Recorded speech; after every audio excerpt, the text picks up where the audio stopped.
জয় শ্রী হরি, হরে কৃষ্ণ, হরি বল। বন্ধুগণ, আজ আমি আপনাদের সম্মুখে কিছু বাস্তব কথা করিব বর্ণন। আশা করি আমি আপনাদের অবশ্যই হবে প্রয়োজন। তা শুরু করছি। একটা সত্যি কথা কি জানেন বন্ধুরা, যে যদি নিজেকে নিজে মূল্য বা গুরুত্ব না দাও তাহলে অপরেও মূল্য দেয় না। তাই আমাদের কী করতে হবে, নিজেকে নিজের মূল্য দিতে হবে। আমাদের এমন কোনো কাজ করতে হবে যাতে সেটা মূল্যবান হয়। আর আমরা, এটাও সত্য কথা যে আমরা যার যার জায়গায় আমরা শেষে শ্রেষ্ঠ, মানে কেউই আমরা ছোট নই। আমরা যার যার জায়গায় শেষেই শ্রেষ্ঠ। আমরা কেউই কমা নয় বা কমা নই। কারণ কি, যে যেমন জেলে তাঁতি, কামার কুমোর, তারপরে ডাক্তার, শিক্ষক, এরা যার যার জায়গায় শ্রেষ্ঠ।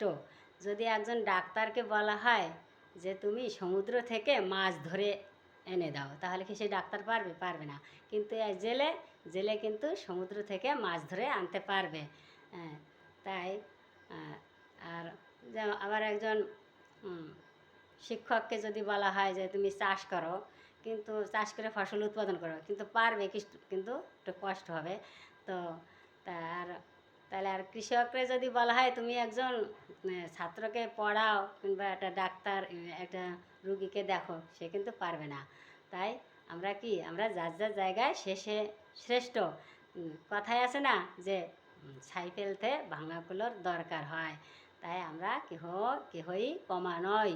তাই আমাদের অনেক সময় জানেন ওই জন্যই কষ্ট লাগে যে অমুকের দ্বারা কিছু হবে না, ওর দ্বারা কী কাজ হয়, এ ধরনের কথা বললে অনেক সময় আমাদের দুঃখ লাগে। কিন্তু দুঃখ পাবে না, কিন্তু আমরা যে যেটা ভালো পারি আমাদের সেই কাজ আমাদের করতে হবে আর এগিয়ে যেতে হবে, জীবনে সাফল্য অর্জন করতে হবে। আর সাফল্য অর্জন করতে হলে কি দরকার জানেন? দরকার সাহস, ধৈর্য আর কঠোর পরিশ্রম করলে আমরা সাফল্য অর্জন করতে পারবো। আর কি, আর যেখানে সম্মান থাকবে না সেখানে আমাদের যাওয়া উচিত নয়। কারণ সম্মান তো আর টাকা দিয়েও কেনা যায় না, আর পয়সা দিয়েও কেনা যায় না। টাকা পয়সা দিয়ে সম্মান আর ভালোবাসা কেনা যায় না। লোকে বলে যে টাকা হলে বাঘের চোখ মেলে, কিন্তু টাকা দিয়ে কিন্তু সম্মান আর ভালোবাসা কেনা যায় না। তারপরে কি, তাছাড়া আমাদের আরও লোকে বলে কি যে ও ভগবান বা ঈশ্বর আমার ভাগ্যে এটা লেখেনি, আমার ভাগ্যে এটা নেই। কিন্তু ভাগ্য আসলে কি জানেন, ভাগ্য কিন্তু কর্মই তোমার ভাগ্য এনে দেবে। যে তুমি যেমন কর্ম করবে ঠিক তোমার ভাগ্য সেটা হবে। তুমি গীতায় তো আছে যে যেমন কর্ম করবে তেমনি তোমার ফলও হবে। তুমি যদি ভালো কর্ম করো তাহলে তোমার ভালো ফল হবে বা তোমার ভাগ্য ভালো হবে। তাই আমরা ভাগ্যের দোষ দেই, ঈশ্বরের দোষ দিই, আসলে সেটা কিন্তু ভুল।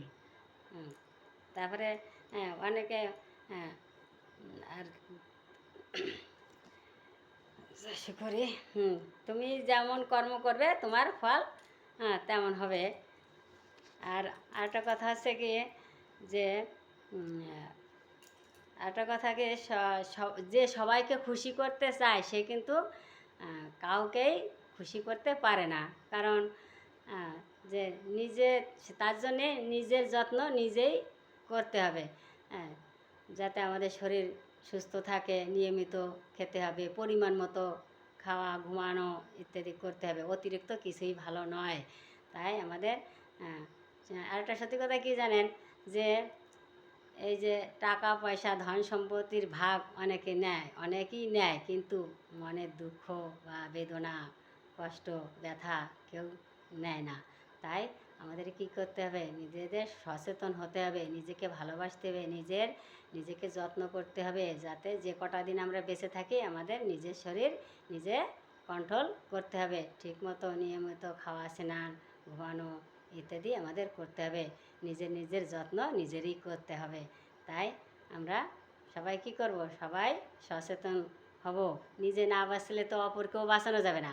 তাই নিজে আগে ভালো হতে হবে, তারপরে অপরকেও আমাদের বাঁচাতে হবে বা সাহায্য করতে হবে।